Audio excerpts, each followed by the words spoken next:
Bonjour à toutes et à tous. Imaginez un peu le monde assez sélect de la collection de chaises design, mais version champ de bataille sans pitié. Ah oui, c'est un peu l'idée surprenante derrière TRND, ce petit jeu Doink Games qu'on a décortiqué dans notre article. Exactement. Alors aujourd'hui, on plonge dans TRND, un jeu minimaliste où on collectionne des cartes de chaises iconiques du XXe siècle. Thème original, on peut dire, hein. Carrément. Et notre objectif, c'est de vous résumer les points clés de notre analyse. Les règles, le design, ce qu'on a aimé, moins aimé. Voilà, pour être transparent, comme on l'a dit dans l'article, on a acheté le jeu nous-mêmes, pas de partenariat, rien. Avis 100% libre. Alors le concept de base, d'après notre analyse, c'est donc de collectionner ces fameuses cartes de chaises. Faut viser la même forme et la même couleur. C'est ça, le thème des chaises. Bon, c'est sympa, ça donne une identité, mais au fond, c'est surtout un habillage pour une mécanique de gestion de main. Plutôt maligne d'ailleurs. Tout à fait. Concrètement, comment ça marche? C'est hyper minimaliste, hein. Oui, 90 cartes en tout. Mais en fait, il n'y a que 9 types différents, 3 formes de chaises, et chaque forme existe en 3 couleurs, c'est tout. On a quelques cartes en main, et au milieu, un marché avec des cartes visibles. Et à ton tour, tu as le choix. C'est assez simple, mais crucial. Première option, tu prends une carte visible sur ce marché, Ok, mais il y a un mais. Tu dois alors jeter de ta main au moins une carte, et cette carte doit partager soit la forme, soit la couleur de la toute dernière carte qui a été jetée. Peu importe par qui. Ah oui, ça donne des indices, ça? Exactement. Et tu peux même jeter plusieurs cartes identiques d'un coup si tu veux. Ensuite, on remplace la carte que tu as prise sur le marché. D'accord. Et l'autre option, option 2, tu pioches la première carte de la pioche, à l'aveugle, sans rien défausser cette fois. Moins d'infos pour les autres, mais plus de hasard pour toi, quoi. Voilà. Et le but final de tout ça, c'est d'arriver à un moment où tu n'as plus en main que des cartes identiques. Même forme, même couleur. Et là, tu cries «Annonce!». C'est ça. Et l'annonce, ça rapporte des points. Le score, c'est le carré du nombre de cartes que tu as en main. 4 cartes identiques, hop, 16 points. Pas mal. Ça incite à faire de grosses collections. Tout à fait. Et la manche se termine comment alors? D'après notre article, c'est soit quand la pioche est vide. Oui.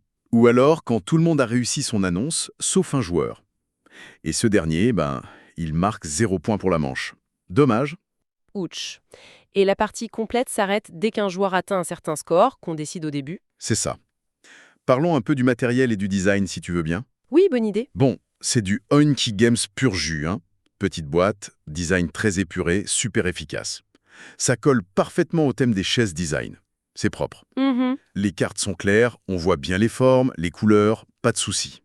Et le livret de règles est bien fichu. Même si la mécanique de défausse, là, demande un petit temps d'adaptation. C'est pas si évident au début. Alors, dans notre article, qu'est-ce qu'on a mis dans les points positifs? Clairement le design, si on est sensible à ce style minimaliste. Oui, ça c'est indéniable. Les mécanismes aussi. C'est accessible, on pige vite le truc, mais ça demande quand même de réfléchir. C'est pas juste piocher et jeter. Non, non, faut être attentif. Et c'est là que ça devient intéressant, comme on l'a souligné précédemment. Il faut absolument observer les autres, scruter ce qu'ils prennent, ce qu'ils jettent, essayer de deviner quelle collection ils visent. Sinon, tu te fais bloquer ou tu les aides sans le vouloir. Exactement. Le cerveau est sollicité, quoi. Et ça nous mène au point un peu moins positif, ce qu'on a moins aimé, l'interaction. Elle est vraiment, vraiment froide. Ah oui, on avait écrit une phrase là-dessus. Plus froide qu'une chaise en métal un matin d'hiver. C'est un peu ça. C'est une interaction purement indirecte.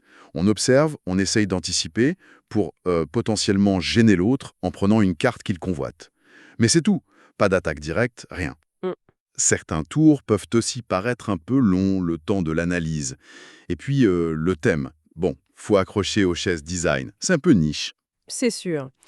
Du coup, d'après notre analyse, ce TRND, il s'adresse à qui? Clairement aux amateurs de design, je pense.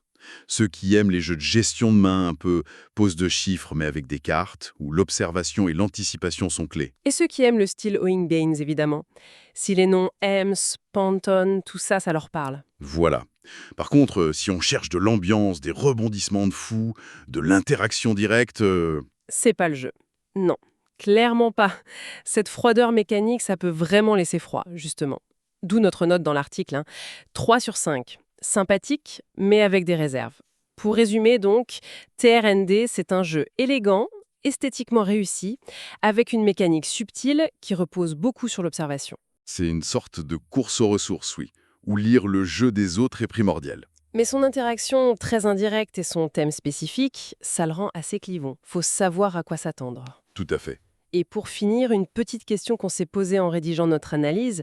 Au-delà du jeu lui-même, qu'est-ce que cette course à la tendance, cette collection de chaises iconiques, peut bien nous dire sur notre propre rapport aux objets, au design, voire à la mode en général? Bonne question. Ça laisse matière à réflexion. Voilà, une petite piste pour y penser. Merci de nous avoir écoutés pour cette exploration de TRND basée sur notre article. Merci et à bientôt.